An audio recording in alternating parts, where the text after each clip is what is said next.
दोस्तों, अगर आप भी अपनी लाइफ में कुछ नया सीखने की चाह रखते हैं, तो इस चैनल को अभी सब्सक्राइब कर लें। दोस्तों, बनने लगेंगे हर बिगड़े काम रविवार की रात दीपक जलाते वक्त उसमें डाल देना। ये खास चीजें, दोस्तों, अभी चैत्र का महीना चल रहा है और चैत्र का महीना बहुत ही खास होता है। चैत्र का महीना भगवान सूर्य देव को समर्पित होता है। आप सभी जरूर पता होना चाहिए कि चैत्र के महीना में सूर्य की जो गर्मी होती है, वो अत्यधिक बढ़ जाती है। और खास करके रविवार के दिन, चैत्र के माह में यदि रविवार के दिन इस समय कोई भी उपाय करते हैं तो रिजल्ट देते हैं। तो दोस्तों, रविवार की जो प्रकृति है वह ध्रुव है। रविवार जो है, सूर्य भगवान सूर्यदेव का दिन होता है। ये दिन भगवान विष्णु और सूर्य, ये दोनों को समर्पित है। दोस्तों, हिंदू धर्म में इसे सर्वश्रेष्ठ वार समझा जाता है। सूर्य देव ही नवग्रह को कंट्रोल करता है, अर्थात 9 ग्रहों का ये राजा माने जाते हैं। तो अच्छा स्वास्थ्य, तेज दिमाग पाने के लिए और जीवन में परेशानी को दूर करने के लिए रविवार के दिन ये उपाय जरूर करना। कुंडली में यदि आपके सूर्य बलवान हो, मजबूत हो, तो बिना मांगे ही को सब कुछ जीवन में जितने भी धन, दावत, सुख, समृद्ध, ऐश्वर्य होते हैं, सब हासिल होना शुरू हो जाते हैं। आज मैं आप लोगों को लाल किताब के रविवार के दिन किए जाने वाले उपाय बताऊंगा, और खास करके इस रविवार का इतना ज्यादा महत्व इसलिए क्योंकि ये चैत्र महीना का रविवार है। इस वीडियो में जानेंगे कि रविवार के दिन क्या करना चाहिए। तो चैत्र का महीना चल रहा है, इसलिए दोस्तों, यदि कोई भी रविवार के दिन हमारे वीडियो में बताएंगे उपाय को करते तो 100% आपको लाभ मिलेंगे। हम बहुत सारे उपाय बताएंगे, जो उपाय आपको बंद पड़े व्यापार में जरूर करना है। वीडियो को बीच में को छोड़ करके मत जाना, क्योंकि चैत्र का महीना बहुत ही खास होता है और ये खास करके सूर्य देव को समर्पित होता है। इसलिए चैत्र के महीने में जो भी उपाय करते हैं, जो भी क्रिया करते हैं, जो भी टोटके अपनाते हैं, वो जल्दी प्रभाव दिखाते हैं। दोस्तों, टोटके सरल क्रिया होता है जो कि कम समय में अत्यधिक लाभ देता है। तो रविवार के दिन भ्रिकुटी पर लाल चंदन या हरी चंदन जरूर लगाना चाहिए कार्य में सफलता पाने के लिए।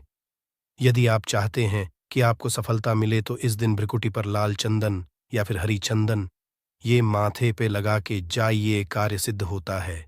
रविवार अच्छे अच्छे पकवान खाने का उत्तम दिन होता है। रविवार का जो दिन होता है, मीठा खाने का अच्छा दिन होता है। और इस दिन पूर्व, उत्तर और अग्निकोर में यात्रा आप जो है कर सकते हैं, बहुत ही शुभ मानते हैं। और इस दिन गृह प्रवेश की दृष्टि से भी बहुत ही उचित है। जैसे कि बहुत से लोग गृह प्रवेश करना चाहते हैं, तो गृह प्रवेश करने जो रविवार का दिन होता है, बहुत ही सुंदर होता है, बहुत ही शुभ होता। रविवार के दिन सोना, तांबा ये दोनों खरीदना बहुत ही कल्याणकारी कहे गए हैं।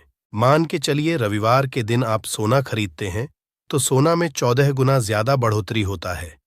तांबे खरीदते हैं तो क्योंकि तांबा धातु स्वयं भगवान सूर्यदेव को समर्पित होता है, मंगल को समर्पित होता है, तो तांबा खरीदते हैं तो आपके मंगल बलवान होते हैं और आगे के सूर्य भी मजबूत होते हैं। जिनके मंगल बलवान हों, सूर्य मजबूत हों, ऐसे मानव को में हर तरह भौतिक सुख की स्वतः ही हासिल होना शुरू हो जाते हैं। दोस्तों, इस दिन अग्नि या बिजली के सामान भी आप जो है खरीद सकते हैं। अग्नि और बिजली के सामान खरीदते हैं तो जीवन में जैसे कि अग्नि तत्व की बढ़ोतरी होती है, और बिजली संबंधी सामान खरीदते हैं तो भी तरह के आने वाले समय में कोई नुकसान नहीं होती। इसके पश्चात दोस्तों, इस कार्य को करने से रविवार के दिन बचना चाहिए। ऐसे कौन से कार्य जिससे रविवार के दिन नहीं करना चाहिए, और इसके पश्चात मैं आप लोगों को टोटके के बारे में बताऊंगा। दोस्त, इस तरह आप भी चाहते हैं कि गरुड़ धर्मार्थ की जानकारी मिलती रहे तो चैनल को सब्सक्राइब करना ना भूलना। दोस्तों, गरुड़ धर्मार्थ एकमात्र ऐसा चैनल है जिसमें आपको इस तरह की ज्ञान भरी अच्छे से जानकारी सिखाए जाते हैं। आप हमारे वीडियो को देख रहे हैं, आप हमारे व्यूअर्स नहीं बल्कि आप सब हमारे परिवार के हिस्से हैं। दोस्तों, आप सभी को मैं अपना परिवार समझता हूं। यदि किसी भी तरह की कोई कष्ट है, जीवन में कोई परेशानी, कमेंट में बिल्कुल ही पूछे। ऑनलाइन आने पर हमारे द्वारा या हमारे टीम के द्वारा बिल्कुल ही आपकी मदद कीजिए।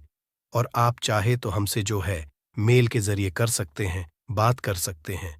तो ऐसे कौन कार्य जिसे रविवार के दिन नहीं करना चाहिए? इससे पहले अभी तक कमेंट बॉक्स में जय सूर्यदेव नहीं लिखे हैं तो लिख देना। और खास करके इन कार्यों को इसलिए आपको करने से बचना चाहिए क्योंकि चैत्र का महीना चल रहा है, चैत्र का महीना रहा है। चैत्र का महीना बहुत ही खतरनाक माह होता है और बहुत ही शुभ माह भी होता है। तो दोस्तों, रविवार को चैत्र के महीने में नमक डालकर के अतिरिक्त नहीं खाना चाहिए। चाहे किसी भी रविवार को पड़े के दिन नमक डाल करके नहीं खाना चाहिए। इससे स्वास्थ्य पर असर पड़ता है, कार्य में बाधा आती है और खास करके यदि चैत्र का महीना चले इसमें नमक डाल करके खाते हैं तो शरीर में डिहाइड्रेशन होती है और यहाँ तक कि शरीर पे यदि आप एक्स्ट्रा नमक लेकर के खाते हैं तो कई तरह की बीमारी भी उत्पन्न है और कर्ज का भार बढ़ता है। और इस दिन पश्चिम और दिशा में यात्रा मत करना। चावल में दूध और गुड़ मिला करके मत खाना। चावल, दूध और गुड़ मिला करके रविवार के दिन कदापि मत खाना। पूरे चैत्र महीने के रविवार के दिन है, उस दिन चावल में दूध और गुड़ मिलाकर मत खाना। ये बात गांठ बांध करके रख ले।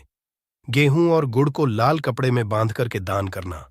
गेहूं और गुड़ को लाल कपड़े में बांध करके यदि को दान करते हैं तो दोस्तों, आपके जीवन में जैसे कि सूर्य कमजोर है, सूर्य कमजोर होने की मैं निशानी बता रहा हूं।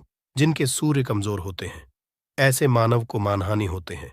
जिनके सूर्य कमजोर होते हैं ऐसे मानव सांस ही नहीं होते, ऐसे मानव कमजोर होते हैं।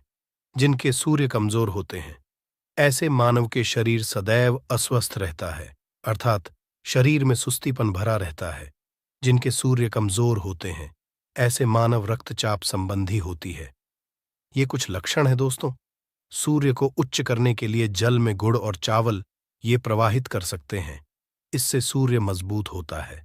कोई भी नया काम शुरू करने से पहले गुड़िया मिठाई रविवार के दिन खाते हैं तो उसमें बिल्कुल ही शुभता मिलती है। घर में सुख शांति के लिए मिट्टी का लाल रंग का बंदर जिसमें हाथ खुले हों घर में सूर्य तरह पीठ करके रखें। रविवार के घर में सुख समृद्धि चाहते हैं तो मिट्टी का लाल रंग का बंदर, हनुमान जी नहीं बल्कि मिट्टी का रंग का बंदर जिसके हाथ खुले हों, जिसके दोनों हाथ खुले और घर में सूर्य तरफ अर्थात घर में सूर्य की तरह पीठ उनके होना चाहिए, रविवार के दिन करना है। चलिए रविवार के दिन किए जाने वाले कुछ खास उपाय बता दूं, जो उपाय जीवन में प्रगति लाएंगे, आपको ढेरों सारा आलाप प्रदान कराएंगे, जीवन में आपको खूब तरक्की मिलेंगे। तो रविवार का बहुत ही शुभ होता है दान देने के लिए, क्योंकि सूर्यदेव को प्रकाश का देवता कहा जाता है। ये जीवन के अंधकार को दूर करता है। दोस्तों, सूर्यदेव केवल ये जो अंधेर समाज के इस हमारे पृथ्वी भूमि के केवल अंधेरा को नहीं मिटा, बल्कि हमारे जीवन में भी जो अंधेरापन है उसे भी दूर करते हैं। दोस्तों, सूर्य को प्रकाश का देवता और सूर्य को धर्म का देवता समझा जाता है। प्रत्यक्ष यदि देवता संसार में देखा जाए तो सूर्य, चंद्रमा और अग्नि ये तीनों प्रत्यक्ष हैं। बिल्कुल ही दोस्तों, ये तीनों प्रत्यक्ष हैं। ये हमारे दिन ही जैसे ही हम सूर्यदेव की पूजा करते हैं, सूर्यदेव और देवी देवताओं से जल्दी क्यों प्रसन्न होते हैं? क्योंकि सूर्यदेव हमें देखते हैं। हम भक्ति को, हमारे भाव को, हमारे जो भी सूर्यदेव संबंधी जो भी उपाय करते हैं उसे स्वयं अपनी आंखों से देखते हैं, इसीलिए जल्दी प्रसन्न होते हैं। सूर्य जीवित देव भी कहा जाता है। तो सूर्य देवता को प्रसन्न करने के लिए रविवार के दिन दूध और चावल और कपड़े का दान करें। गुड़ का दान करने से सूर्य बलवान होते हैं, मंगल बलवान होते हैं। दूध का दान करने से आपके जो चंद्र वो भी बलवान होते हैं। चावल का दान करने से मान के चलिए किसी का पेट भर रहे हैं तो भगवान आपको खूब सारा आशीर्वाद देते हैं। और वस्त्र का करते हैं रविवार के दिन तो भगवान आपके सारे कष्टों को हरते हैं। तो यदि ये चारों चीजों का दान कर लेते हैं, रविवार के दिन चावल और कपड़े का दान कर लेते हैं, तो दोस्तों जीवन में कैसा भी अड़चन आ रही है वो अड़चन दूर होती है। इन चीजों के दान करने से दोस्तों आपको हर कार्य में सफलता मिलती है। दूसरे उपाय, रविवार के दिन बहते हुए जल में गुड़ और चावल को मिश्रित करके प्रवाहित करें। इससे बहुत ही शुभ समझा जाता है। यदि आपके सूर्य कमजोर है, सूर्य कमजोर होते हैं तो किसी भी कार्य को करने के उसमें असफलता हासिल होना शुरू हो जाते हैं। असफलता के साथ साथ चर्म रोग संबंधी बीमारी होना शुरू हो जाएंगे। चर्म रोग या फिर खून संबंधी बीमारी होना शुरू हो जाए तो समझ जाना आपके सूर्य बहुत ही कमजोर हो चुके हैं। तो शास्त्र में दोस्तों और लाल किताब में स्पष्ट लिखे हैं कि यदि बहते हुए जल में गुड़ और चावल ये दोनों को मिश्रित करके प्रवाहित किया जाए तो सूर्य जो कमजोर हैं वो बलवान होते हैं। सूर्य बलवान होने से मानव के अंदर में साहस आती है, मानव के जीवन प्रगति मिलती है, रुके हुए काम भी पूरा होना शुरू हो जाते हैं। दोस्तों, अंतिम उपाय बता रहा हूं। रविवार के दिन ये उपाय जरूर करना। सभी लोगों को कहना चाहूंगा, रविवार के दिन ये जरूर करना। तो दोस्तों, हम सब अपने घर में दीपक जलाते हैं, तो दीपक जलाते समय रविवार के दिन दीपक जलाइए। दीपक जलाते समय, दीपक जलाते वक्त एक चुटकी हल्दी दीपक में डालें और दीपक जलाएं। दीपक को 3 में जलाना है। आप जो 3 स्थान का चयन कर लीजिए, इस स्थान में से कोई भी एक स्थान में जलाना है। पहले तो आप अपने घर के मंदिर में जला सकते हैं। सूर्यदेव का ध्यान करते हुए घर के दिन में जलाइए। मंदिर में सूर्यदेव की मूर्ति नहीं, कोई बात नहीं, परेशानी उन्हें बस उनका ध्यान कर लीजिए। उनके नाम के लिए एक दीपक जला दीजिए। कोई भी देवी देवता के फोटो के सामने जला दीजिए। दूसरा है, आप जो केले के नीचे में जला सकते हैं। केले वृक्ष के नीचे में जलाते हैं तो आपकी जल्दी मनोकामना पूर्ण होगा। छुट्टी भर आपको हल्दी दीपक में डालना है। दीपक की कौन सी स्थान में डालना है? जो बत्ती होती है, दीपक उसमें आपको डालना है। आप चाहे तो सरसों या फिर घी का उपाय कर सकते हैं। तेल के रूप में सरसों या फिर घी का, सरसों का तेल या फिर घी का उपाय कर सकते हैं। तीसरा स्थान जहां पे आपको जलाना है दोस्तों, वह शिव मंदिर में। शिव यदि जलाते हैं तो भगवान शंकर जी की भी कृपा हासिल होगा और आपके काम भी जल्दी सुधरेंगे। परंतु दोस्तों, हो सके तो आप जो है केले वृक्ष के नीचे में या फिर आप अपने घर में जलाइए। और यदि केले वृक्ष है या फिर आपको अपने घर में दिक्कत आ रही है तो यदि आपके घर में तुलसी की चमड़ी बनी हुई है, वहां पे भी जला सकते हैं। केवल एक ही रविवार के दिन ये उपाय करना है। दोस्तों, आपके हर